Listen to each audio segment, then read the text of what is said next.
Look, we're not here to debate the politics of it all. What we're going to do in this explainer is pull back the curtain on how these arguments are actually built.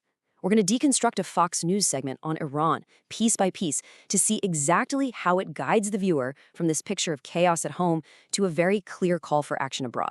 All right, so how do they build this thing? Well, you'll see it follows this classic kind of five-part story. First, they set the stage with chaos at home. Then they introduce this big international crisis. After that, they bring in a hero with a solution, lay out his philosophy, and then, boom, they deliver a final, powerful warning. We're going to walk through each. So let's kick things off with the opening act. And what's really interesting here is that before Iran is even mentioned, the segment spends its time painting this picture of deep, deep conflict and division right here in the United States. The very first move they make is to claim that political opponents and the media aren't just, disagreeing, they're fantasizing about a civil war. That's some really powerful language, right?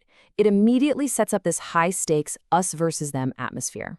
And to build on that theme of conflict, the narrative then points to a violent mob supposedly being whipped up against federal law enforcement, specifically ICE agents.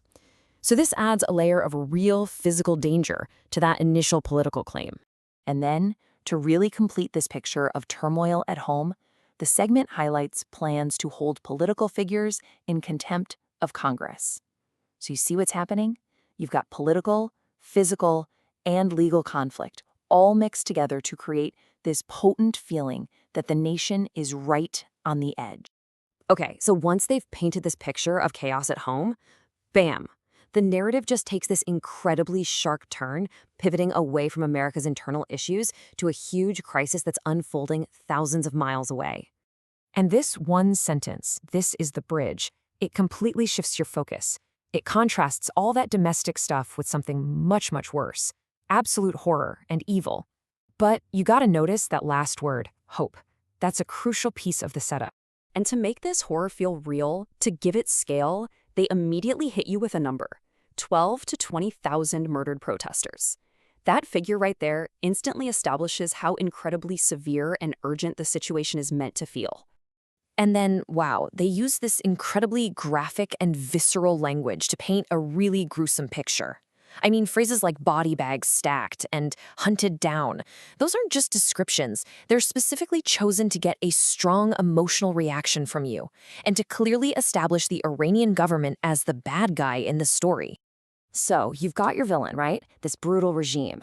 Now, the story needs a hero, and that's where President Trump comes in. The narrative introduces him and his direct message of hope for the people of Iran. You can see how they use this direct quote to position the president as not just a leader, but as a rescuer. And listen to the language, "Make Iran great again." That is a very deliberate callback to his domestic slogan. And what it does is reframe this whole thing as an act of liberation. So when he's asked, hey, what's the strategy here? The president's response is presented as incredibly simple and decisive. The goal isn't some complex diplomacy, it's just to win. This framing makes the whole thing feel really straightforward, like a simple matter of achieving victory. And this, right here, is a crucial turn in the argument. The narrative takes this from being just a one-off response and elevates it into a whole consistent philosophy. It's not just about what might be done, but why it would be done, framing it all as part of a bigger strategy they call the Trump Doctrine. So how do they make this doctrine feel real and credible? Well, they point to past actions as proof. By bringing up the strike on Iran's nuclear program and the situation in Venezuela, the host creates a pattern. The suggestion is that Trump's words are always backed up by a history of decisive and sometimes lethal action. And then, bam, the host's entire argument gets boiled down into this super simple 4-point list. This is a really powerful technique because it takes what could be a very complex foreign policy approach and makes it easy to digest, easy to remember for anyone watching.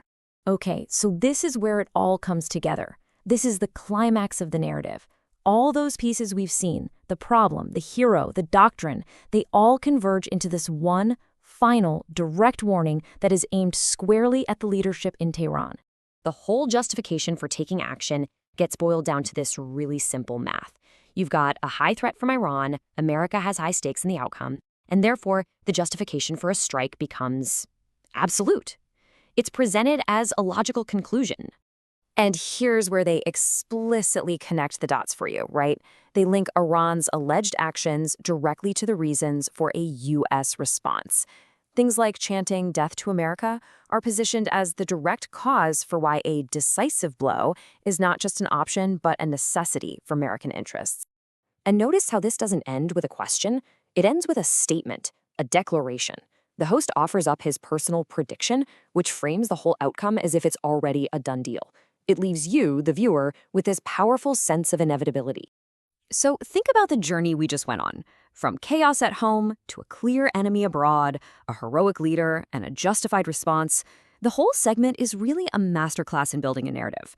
It doesn't just give you facts, it constructs an argument that logically funnels the viewer toward one single, provocative final thought, that a conflict isn't just possible, but necessary and imminent. The question isn't if it's going to happen, but when.